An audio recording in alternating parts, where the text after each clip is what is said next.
Hello, welcome to Talk Wildlife again, and you can forget Bake Off, and you can forget the Eurovision Song Contest, forget all of them, because the results we've all been waiting for are now in.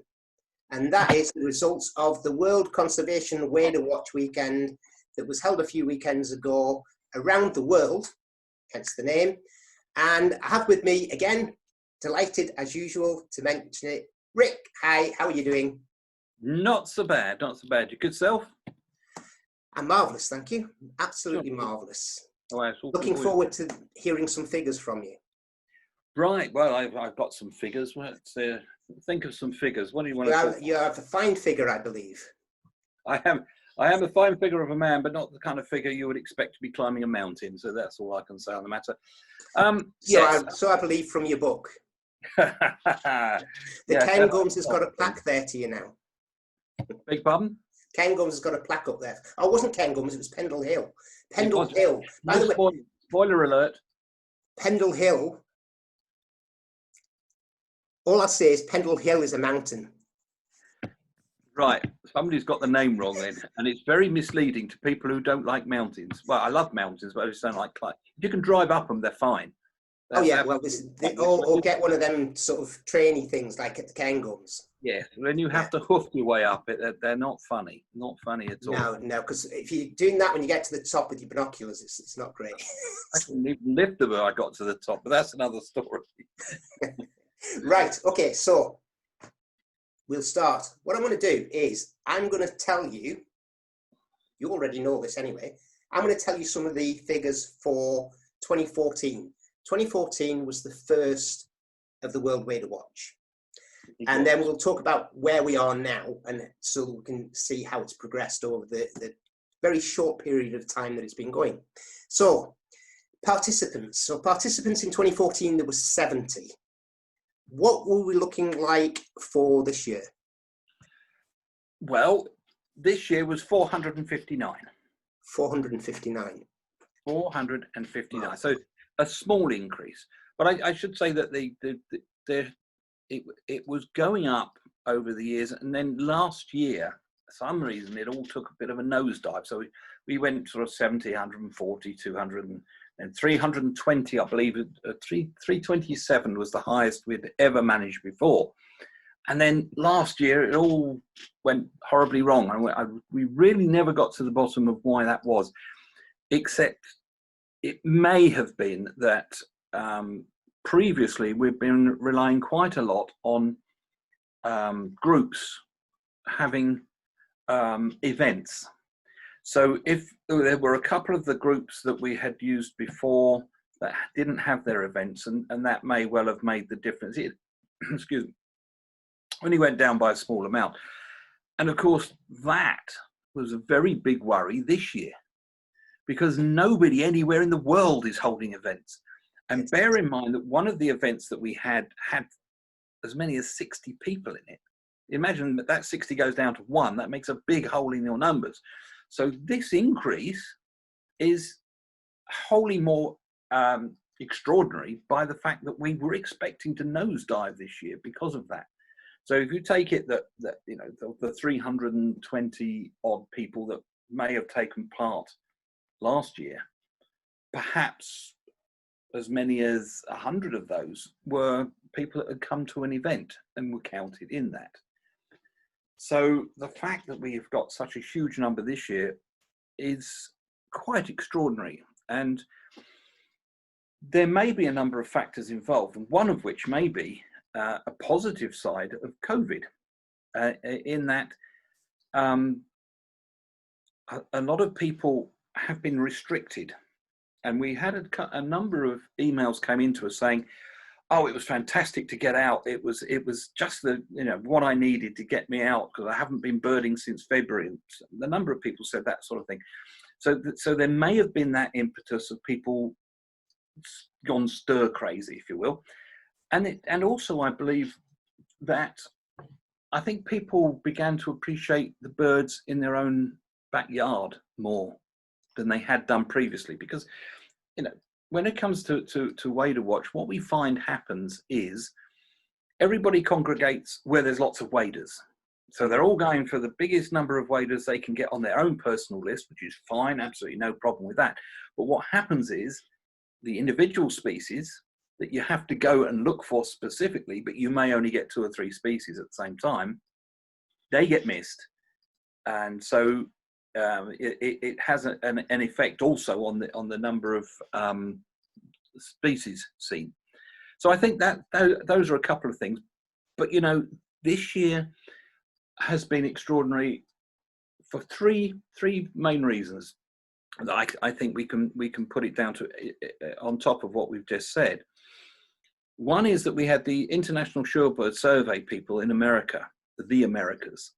They, in the person of Lisa Shibley, she came on board and said, yes, I'd like to do this.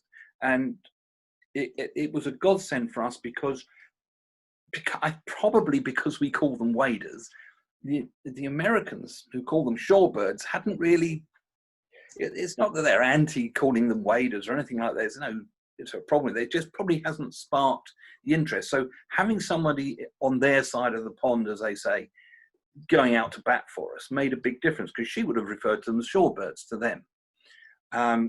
So that was I think a good start, and increased the number of people we've got, certainly in the USA.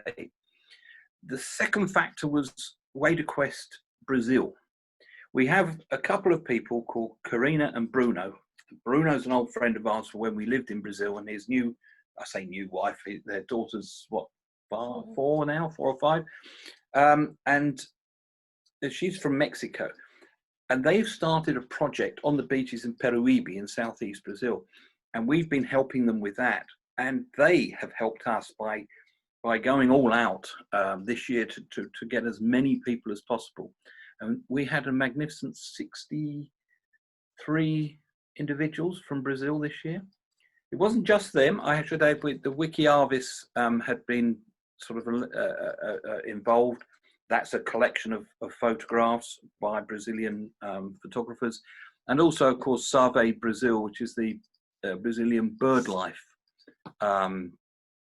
partner, because they got on board this year. And of course, the other thing that Karina did was she contacted her friends in Mexico. So we got more people in Mexico. So across the Americas, we did extremely well. The only country that wasn't involved this year was Ecuador. And they have been involved in the past, so that was good. So they were both things that clearly made a difference. But I think I can put a finger on one of the most satisfying things was WaderQuest South Africa in the form of Oertli, and I'm singling her out from the team because Oertli has taken this thing to heart. This is her thing. A Wader Conservation World Watch each year is her thing across southern Africa, not just in South Africa. And this year she really pushed the boat out. She went all out to get as much as possible, including, although we have had button quails before, this year she got the 3 endemic button quails in South Africa. And that's quite phenomenal, really. We've had common button quail before, which was one of hers. And last year, Elise and I were in Sri Lanka and got barred button quail. We made a point of doing that. And this year she got common button quail, black rumped, and the Hottentot button quails, all of which are really difficult to see. She didn't see them herself, obviously, but hats off to Oertli is what I say. And all the team there, they're all marvellous. They're wonderful people. Absolutely. I echo that. I had an email but I think it's from Boris Johnson. Oh, right, yeah. Oh, Boris. Your figures had spiked and then started dropping off. I think he mistook what figures. He was just asking for some detail on how you managed that. Well, it's quite easy. Just don't write to anybody for a year. I'll write back to you later and say, no, you've mistook Mr. Johnson. Right, okay, so participants, fabulous, up incredibly. I'm not even trying to work that percentage out because I'm not good at maths, but it's a good percentage.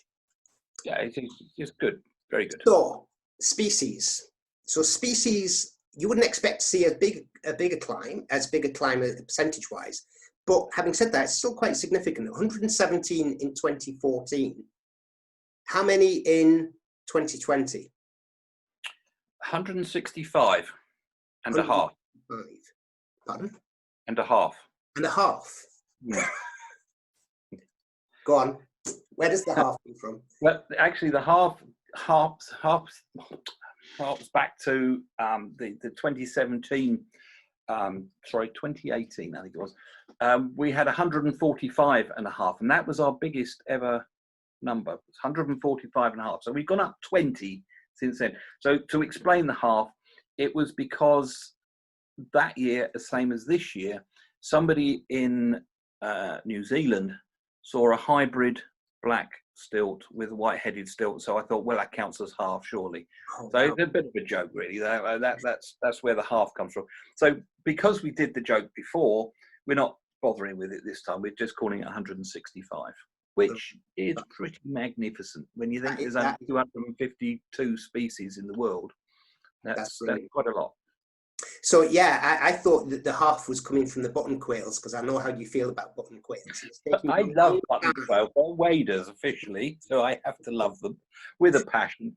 It's taken me some time to warm to them, but encountering those two little barred button quails on a track in Sri Lanka last year, where they looked at me and turned tail and ran off as fast as they could, made me realise they are very clever birds. And I'm beginning to warm to the idea. It gave me an excuse to travel around the world to see all the world's button quails now. Absolutely, and why not? Right, okay, so 165 species. Just tell us again the total figure of waders that you quoted there. Total figures waders in the world. To sort of the what figure? Sorry. The figure for wade. You mentioned the figure of how many waders. Sorry, 252. I think last time I did a count up. That includes the 18 or so button quails. 252. Right. Of those, I think there are 8 that are considered to be extinct now, and 1 or 2 which are on the cusp of, they just haven't been accepted as extinct yet, but nobody's seen them for years. Yeah. Right. Okay. Because it's so. Before we move on to countries, from a species point of view, any gaps sort of that you think, and when we come on to countries, it might be down to the countries that are taking involved. Any gaps that you think, well, you know what, actually that one should be quite easy to fill in the way the species list. Yeah, this year, there's been some surprising birds omitted from the list. Possibly the most surprising is red-kneed dotterel from Australia, because it's a relatively common bird, but I know a number of our correspondents went to places and they said, well, we normally see them there, we didn't see them. It's been too much rain or too little rain, or I don't know, but for some reason, red-kneed dotterel, which is a fairly staple species from Australia, wasn't seen. Along with red-necked avocet, same from Australia. Great thickney, no, not great. That's from India way. The beach thickney as well. Another bird that if somebody knows they're there and are involved in the project, it would be relatively easy to find them, because they're quite conspicuous and they hang around on beaches and so on. The thing is that we saw 165 species in the traveling that we did over 14 months. Elise and I saw 175 species. So although we're not species orientated, this kind of gives us a target for next year, doesn't it? To see if we can beat what we had seen in 14 months. And I think possibly we're going to go down that route. And given that there were 7 or 8 species in Australia that we reckon could not easily have been seen, but could reasonably expect to be seen, and others from other countries like the great thickney, which wasn't seen this year, we think that it's definitely doable. And we're going to see if we can find. What we really need is a world full of Oertlis. And Bruno. And who? And Bruno. Bruno and Karina as well, yes. And countries. Now, the numbers so far are astounding. Indeed. What really, really sort of got me when I saw the figures was in 2014, there was already 19 countries taking part. Now that in itself is some feat. That's amazing in itself. And that was, if I remember rightly, that was from every continent. Yes, yeah. So that's 19. How many countries took part in 2020? 52. Unbelievable. Yeah. You and Elise, tell you what, I know, you know, it relies on, you know, people showing that they care for waders. That's how you position this, that people are going out and caring for waders. But at the end of the day, you and Elise are doing an astounding job for waders, because 52 countries is huge. You know, that's a lot of countries. I wish I'd been to them all. So, sorry? I wish I'd been to them all. Yeah, well, right, yeah. So 50, that's brilliant. So honestly, to you and Elise, well done, because that's incredible. What new countries did we sort of see entering the fold this year? There were, I think, 10 in total. At my age, I struggle to remember my own name, so I probably won't remember them all. There was... Oh, you don't have to list them all. Just give us a couple. Belarus, Bolivia, Albania was in before, I think. Botswana, from South Africa, Costa Rica. Let me think. There was Namibia. Tanzania. Oh, I must have them written down somewhere. No, Oh, don't worry. Grenada, Myanmar, Nepal, and Vanuatu, in addition to those that I've just said. Was Uganda new this year as well? Uganda was new this year as well. So not that I'm helping you out in any way whatsoever, but yeah, but you know, that's what friends are for. Actually, that guy from Uganda, he was fantastic, and I think that between him and Sue, they ought to work together and have the whole of Africa covered next year. But he brought at least one new species, which was great snipe. Two new species, all because of brown-chested lapwing as well. So having him sort of pop up sort of towards the end was a bit of a fillip, really, because it added a country, added two new species, and of course added his good person to the list. Had he had a friend, of course, we'd have been on 460, but there you go. It's a nice round number. Next year. Who knows? Yeah, maybe next year. Yeah, so again, well done on that, because that's brilliant. And I know Lisa's sat next to you off camera, if she's still there, unless you sent her to make yet another cup of coffee. But Elise, well done to you too. Thank you very much. I don't know, these camera shy people. I know. I hate it personally, but you know, it's tough. Someone's got to do it. Well, yeah, I mean, you know, when you look like this, you know, you shouldn't really be put in front of the camera. So, you know, they say about people like you, Alan, you've got a face for radio. Yeah, but the problem with me is I haven't got a voice for radio. You know, it's bad enough on film, but anyway, we won't go there. So we've talked figures. Let's just talk about birds for a second. Of the bird species seen, because I know that unfortunately you and Elise were shielding.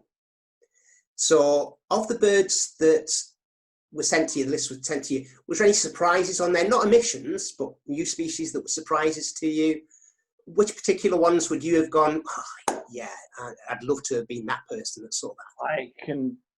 I'm not sure if you're aware, but I think most people are by now, that I am a bit of a lapwing lover. I do love my lapwing, so it was really good to get that brown-chested lapwing. But I think the one that did it for me was Andean lapwing, because I really had no expectation that people, you know, somebody might be at the top of the Andes for us. And it turns out that our old friend Renzo Zeppelli, who helped us on our trip, in fact, you may have read about him in the book just recently, since you've got to that part of it. He's a fantastic lad, and every year he's been out somewhere in Peru.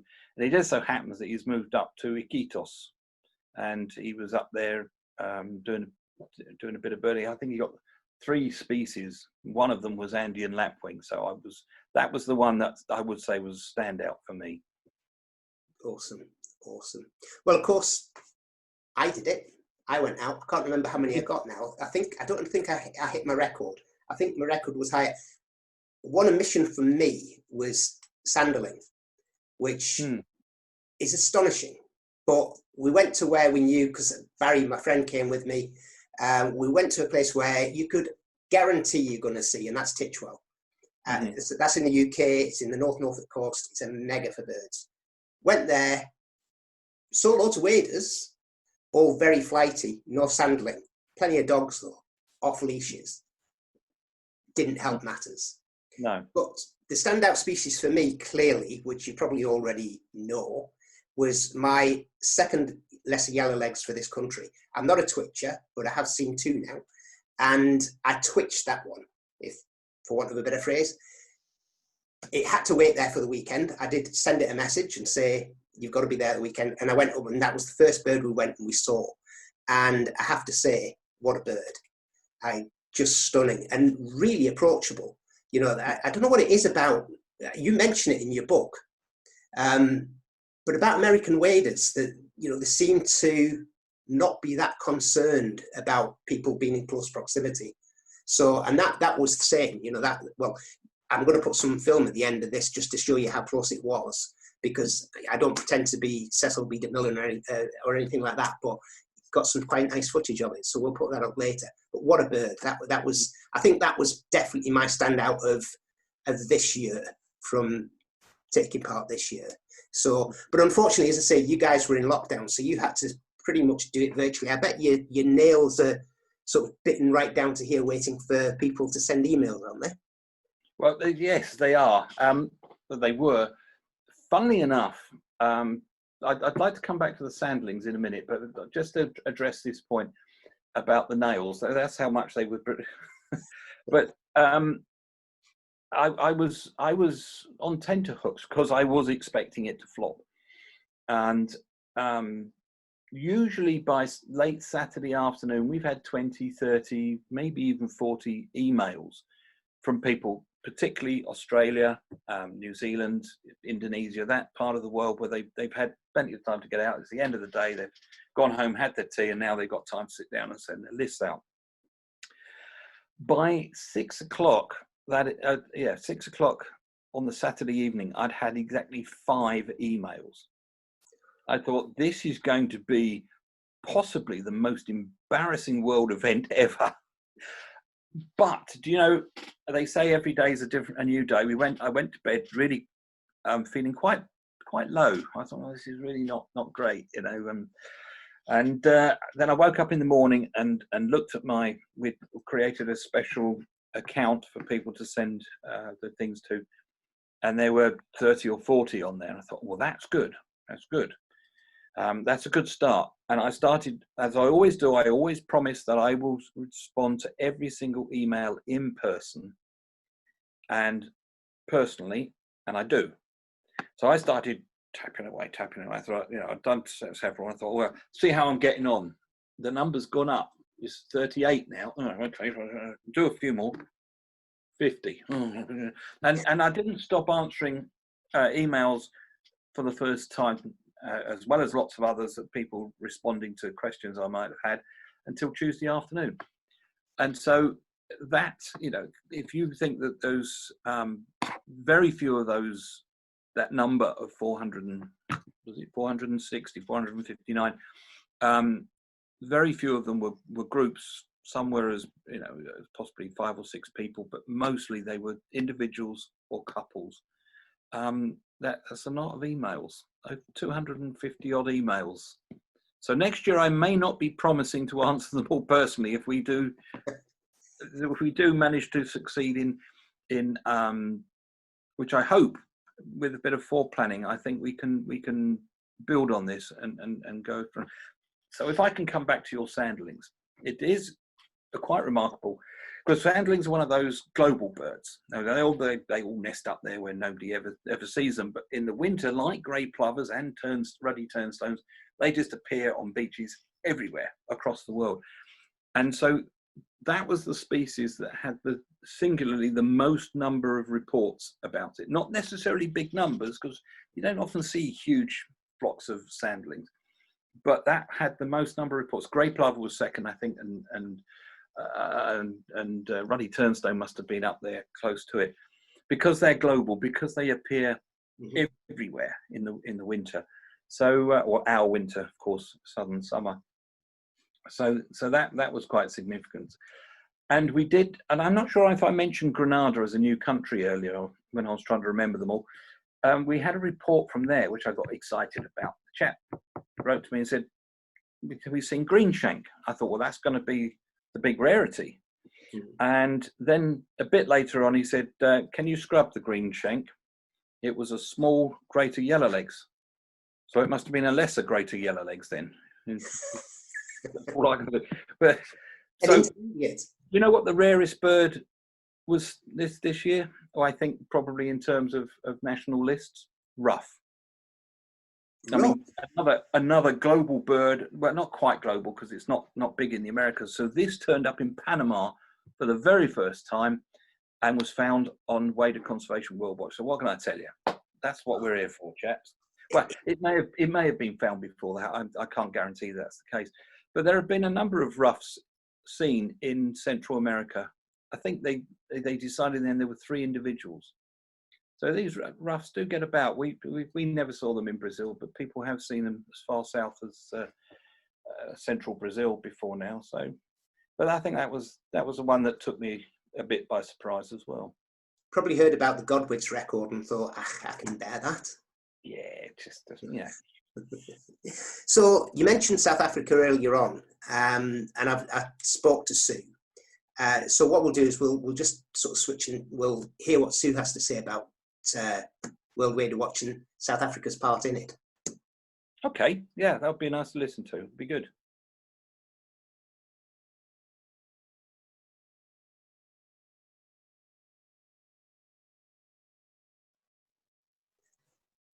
So I'm delighted now to be joined by Sue Oertli, who runs the WaderQuest South Africa forum on Facebook.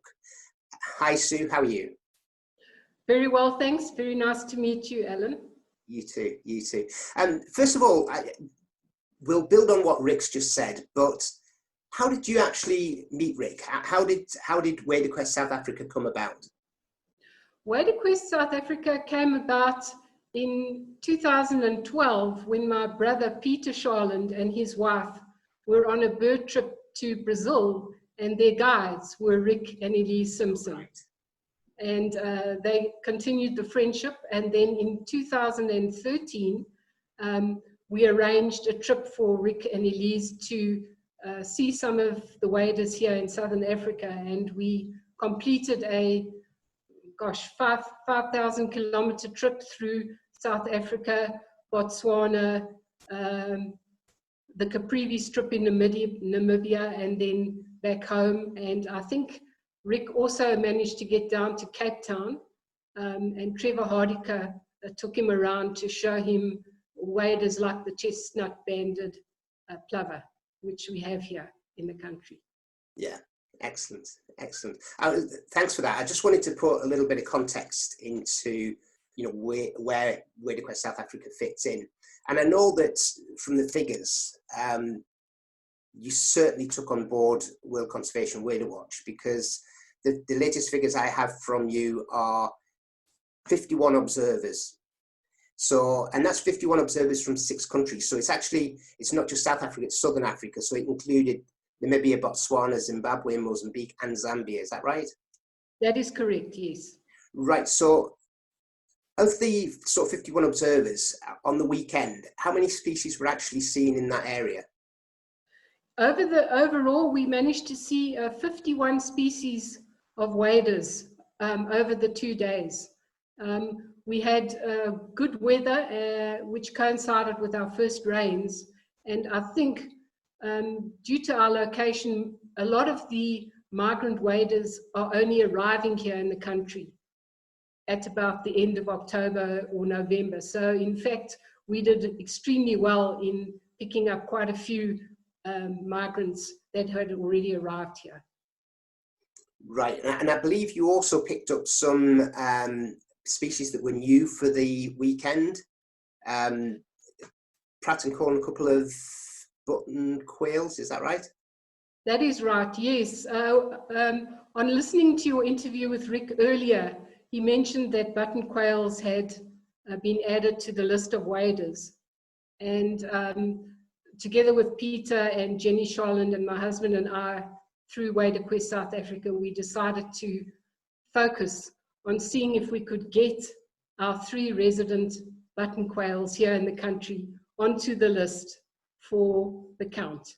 And I'm extremely happy and pleased to report that we managed to get all 3 birds seen on that weekend, which is an amazing feat because, as you know, button quails are extremely difficult to see, and they're only found in specific locations here in Southern Africa. Yeah, that's an amazing feat. And in fact, when you look at the figures, I keep glancing down because I've got the figures in front of me, and one figure that really, really stands out is that during that weekend, 71% of waders that could be seen in South Africa were seen. Is that right?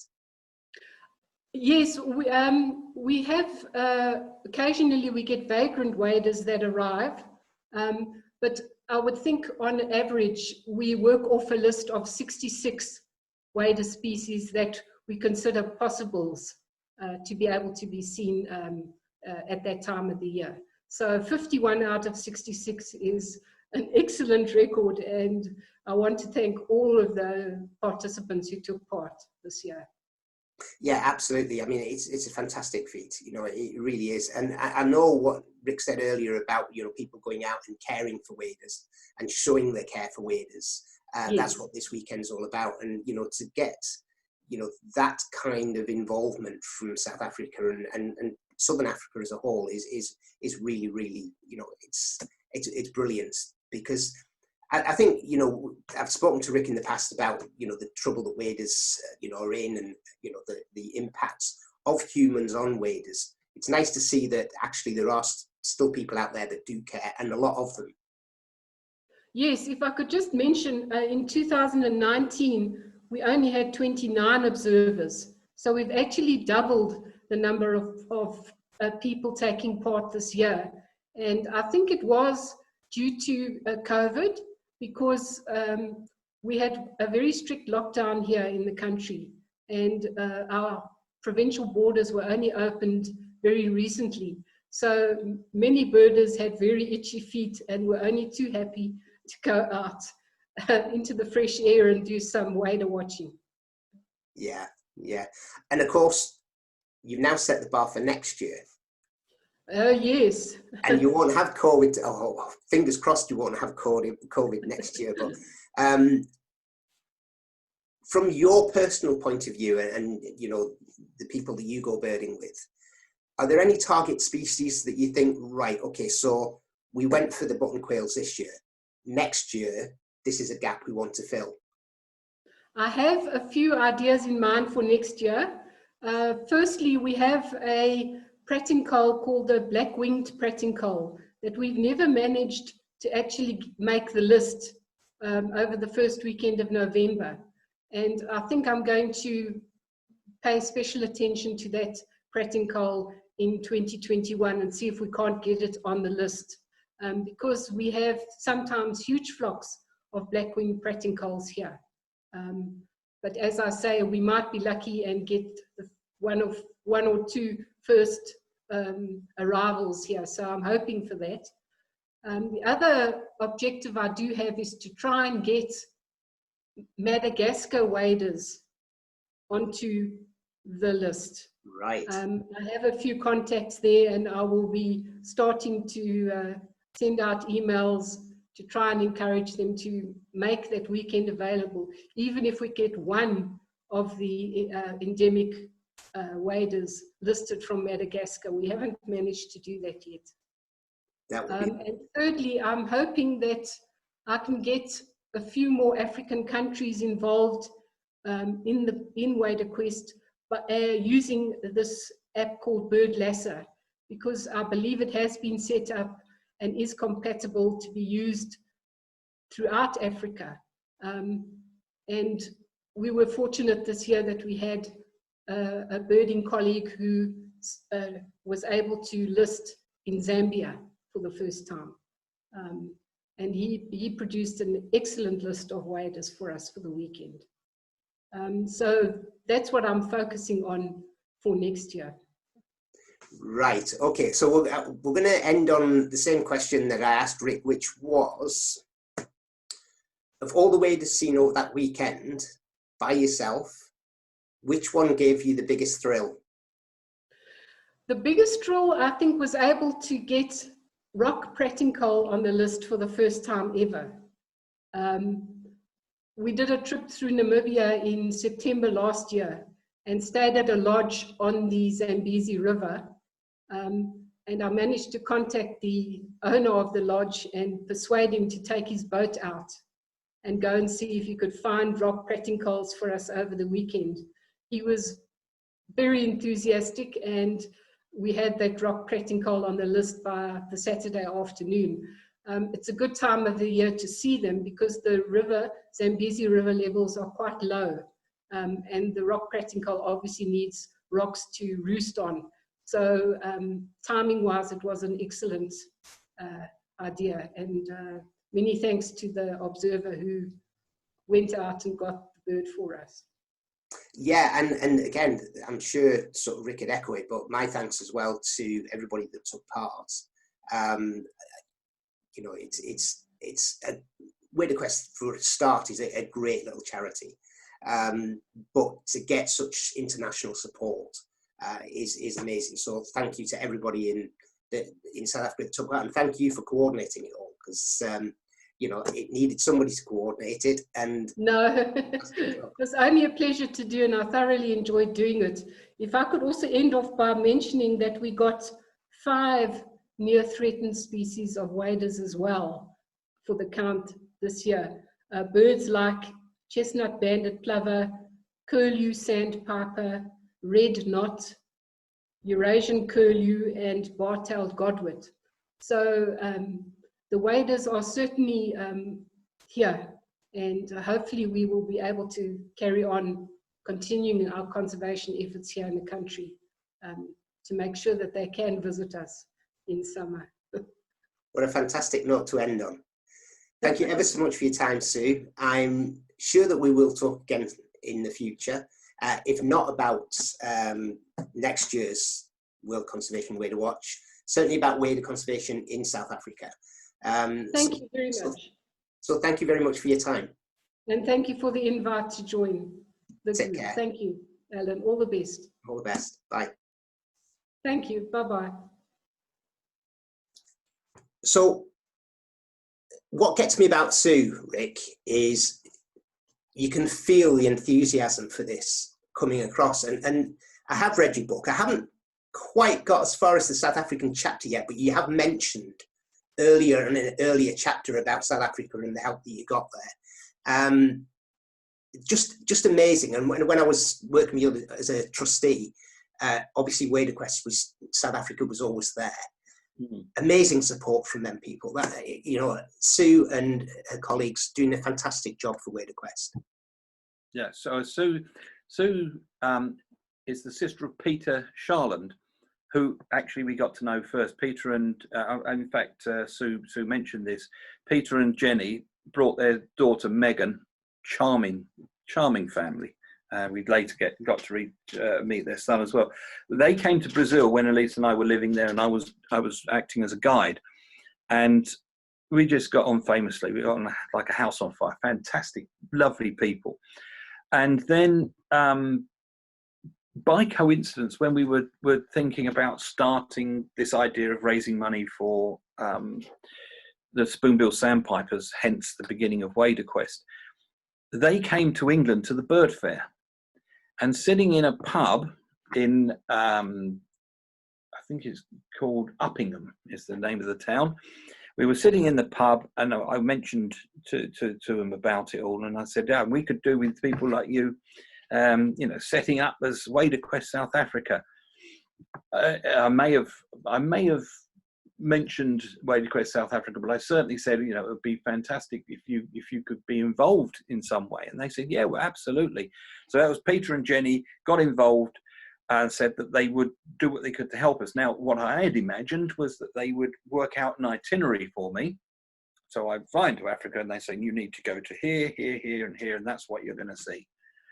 But they then spoke to Sue, Peter's sister, who said, well, this is wonderful. Why don't we get involved and we'll pay for it?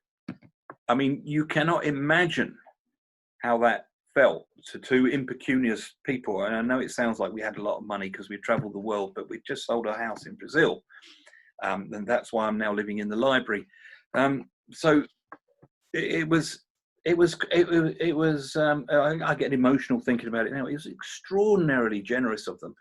And what they did was they set up a tour, again, as she mentioned, through Botswana up into Namibia and back again, with a view to finding us as many species as possible. And one very memorable day, we went out on a boat ride, and it was probably the day after we'd seen rock pratincoal, which she mentioned, I think.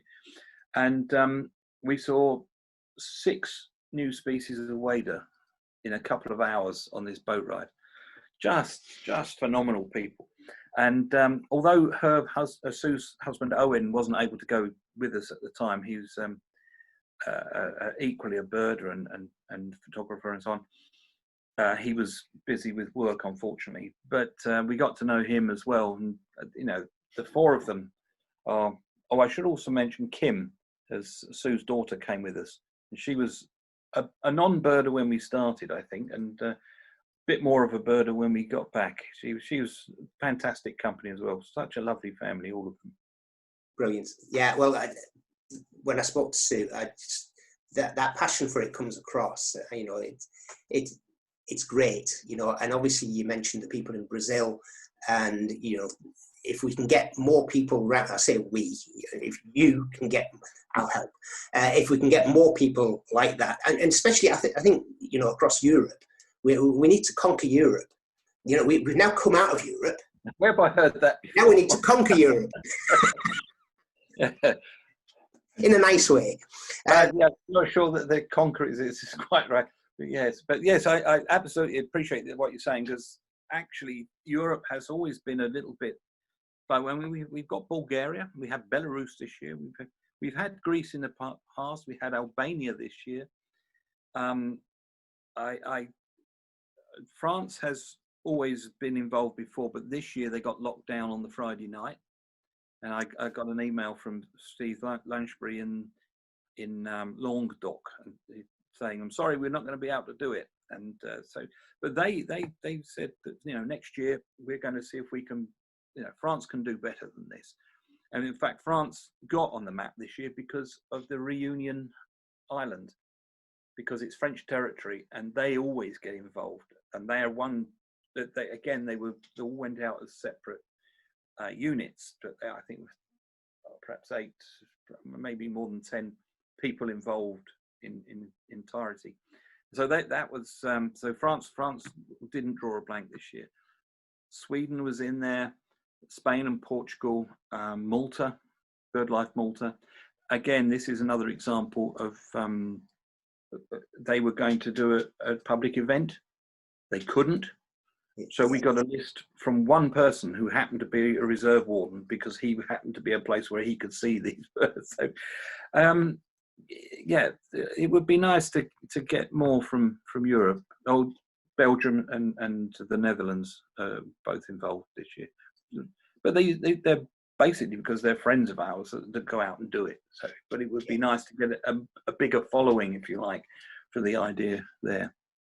Yeah, right. Well, we'll work on that for next year. So, to end, 165 species seen. Mm-hmm. Still quite a few to see. Which 3 species, not you personally seen, but which 3 species would you most like to see on next year's list from anywhere in the world? Ooh. I could flippantly say 3 species that are thought to be extinct, i.e. Jurden's courser, Eskimo curlew and slender-billed curlew, but that would be beyond fantasy. It would be. I would love to see a bit more of, another couple of species, perhaps from the Andes, which is a tough ask, really. Andean avocet, puna plover, puna snipe. There's a couple of snipe, imperial snipe, and one other whose name escapes me just now up there, that which are noble snipe, which are difficult. And yes, I tell you, one bird we've not had, incredibly, is Egyptian plover. I'd love to see that on the list, because it's we've had people in Gambia, but they haven't been upriver. So it's one of those. But I mean, it's spread right across Africa. So Northern Africa, if we could find somebody like the Waderquest crew, Waderquest South Africa crew, in sort of in Uganda or somewhere, or Ghana, or one of those places where they could then spread out and involve their neighbours as well, then we could get Forbes plover, we could get spot-breasted lapwing. The world's an oyster, Oyster to catch them. Yeah. Right, Rick, congratulations again to you and Elise. A fantastic event. Thank you. Going from strength to strength, and may that long continue. Thanks for your time, and I hope to see you out and about as soon as we're allowed out to play. That would be great. It's always a pleasure speaking to you. And so, I hope soon we'll be able to go and have a egg and bacon sarnie somewhere together whilst watching birds and you stringing. That might be, oh yeah, I always beat your total. If you didn't have Elise with you, I would whack your total. Yeah, this is true, actually. I'm too interested in the bacon roll, I think. Take care. I'll speak to you very soon. Likewise. Okay, thanks very much. Bye now. Bye, Elise. Bye. Take care. Bye. Cheerio. Bye-bye.